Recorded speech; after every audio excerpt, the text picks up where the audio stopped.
LA down by 3. 10 seconds left. Leonard for George. Back for Leonard. Ball fake.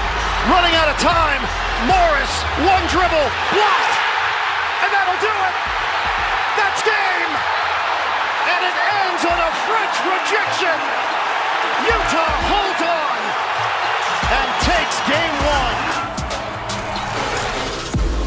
NBA fans, what's good? You are now rocking with the best. Ro Parrish here in Studio B. It is Playoff Central Live presented by AT&T 5G. You've just witnessed the Utah Jazz go up 1-0 against the LA Clippers. And I have two of the most outstanding basketball minds here to break it all down. The All-Star, the champion, Steve Smith, the coach of your next basketball team in the NBA, that is Earl Watson. Your favorite basketball team, he's going to be the head coach. Just trust me on that with his basketball intellect. But we just saw that last possession. We saw the defensive scramble drill going on with the Utah Jazz as they get the victory. Smitty, your thoughts on that last possession as the Clippers tried to tie the game up? I look at the team right there is because you're in scramble mode. This tells me they're connected. I mean, they are connected. Look at that. That was a pick that obviously a show. He got back, and then there's discipline for them. Yes, he got him up in the air. But for me, Earl, that's 5 guys connected, understood the situation, was not going to give up an easy 3. You might have hit it, but it was going to be a tough 3. I love how they were able to scramble, switch, stay down without fouling. And hit it with Rudy. You're your best defender on the team, defending that corner 3. He took the shot fake, came back with the second one, kept his hands high. And that's a lot of trust with your players as a coach, because most teams would just foul in that situation, play the free throw game versus the clock, and they got the victory. And it's one thing about playing in Jazz Nation. I knew with that lead in the first half, they wasn't safe because that energy in that building that Coach Sloan built just gives you a different edge. Yeah, we saw earlier in that game they missed 20 consecutive shots. 15 of those shots were three-pointers. Then in the second half, that defensive intensity. Gobert didn't have a block until midway through the third quarter. Then he finishes the game with 3 as Utah comes up big defensively. But then offensively, Donovan Mitchell. We hear the chatter all season. We see him and Shaq go back and forth and kind of challenged him. And he's definitely answered the bell. 45 points tonight, his 4th career playoff game going over 40 points, tying Karl Malone for the Utah Jazz all-time playoff record. Earl, just seeing what he did offensively and being able to carry this team with Mike Conley out tonight, what were your thoughts? Watching him on television does him no justice. You have to go to the game to see him to appreciate his speed and explosiveness. He's not a tall guard. He's 6'1", but he has strong base, big shoulders. He has strength behind his explosive nature and power. He can shoot the ball beyond the 3. And Smitty, I don't know if I've seen anyone as explosive in a small box. The way he dribbled left, right, and finds an angle to get to the basket. His finishing is above the rim, under the rim, and kind of unorthodox when he goes right hand, right leg, right hand layups. He's very crafty around the rim, and it's difficult to time blocking his shot. He has a power forward mentality to me. I think one thing I love about it is he's always square, dribbling the basketball. Usually a guard, he plays with it, but he's in and out. But he's always square, and then he's okay with going through your shoulders. And like you said, he's never bumped off balance. I mean, most of his things is now he's square. I'm right here with you. When I go, I'm still square, and then I'm through you and at you. And that's the one thing I like. A lot of guys go through you, then they want to go around you. He's always square. He's always on balance. I look at him as one of those players. It is extremely hard to take away. These dribbles you got to take a charge, or you're going to block it, or I'm going right through you. But I think none other than that is for all these young guys out here to be able to take that many shots, to take that many, have them usage rate. This kid is in shape. He has lived in the gym, and he loves the game. And what I love, just the little things, he's picking Dwayne Wade's brain throughout the game.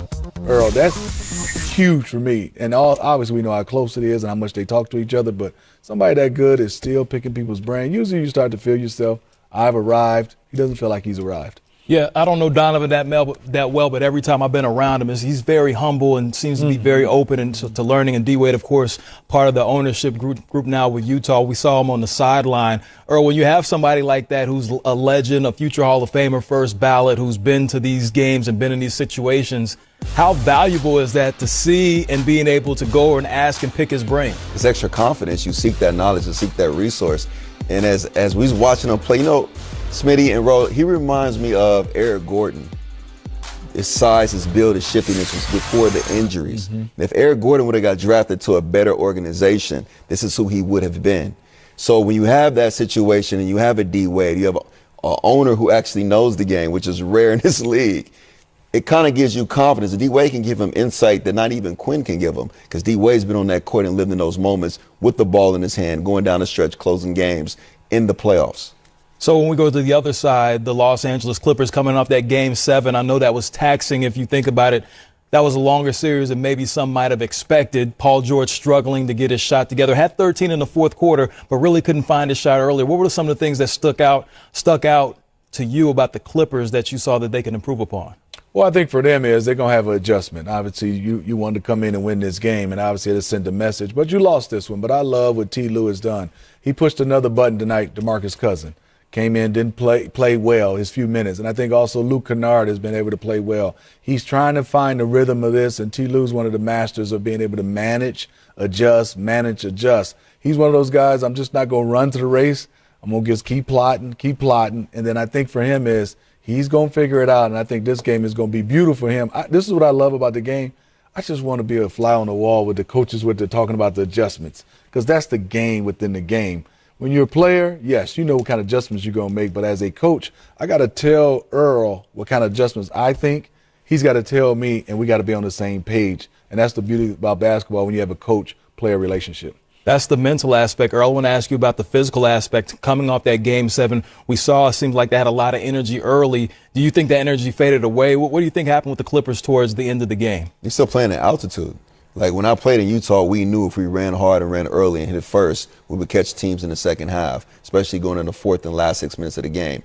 Denver's the same way when I played in Denver. So maybe that altitude caught them, but the second time they come into that arena for Game 2, they will have their wind underneath them. They'll be ready. They'll be mentally focused. And I grew up with T. Lue. We grew up in the same gyms in high school. He's crafty. He's moving it around. He's talking to Chauncey. He's looking at different ways.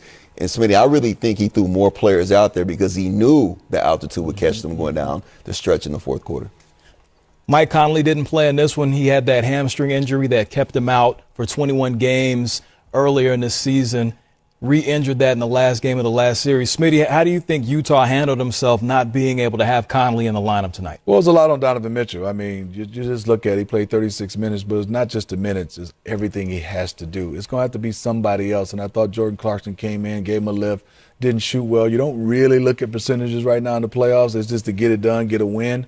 I think there's going to have to be more of Joe Ingles, more of Bogdanovich. And I'm not talking about scoring, just taking a load off of Donovan Mitchell, because at this pace, I'm not saying he can't do it, but if I'm T. Lue and the Clippers, it's taking 45 to beat us in Utah, and it was just by 3 points. We had a chance to tie it at the end. We had a possession that we could have made a difference. So the Clippers are saying we didn't play our best game, Paul George or Kawhi Leonard, and we had a chance. I think they're going to feel okay.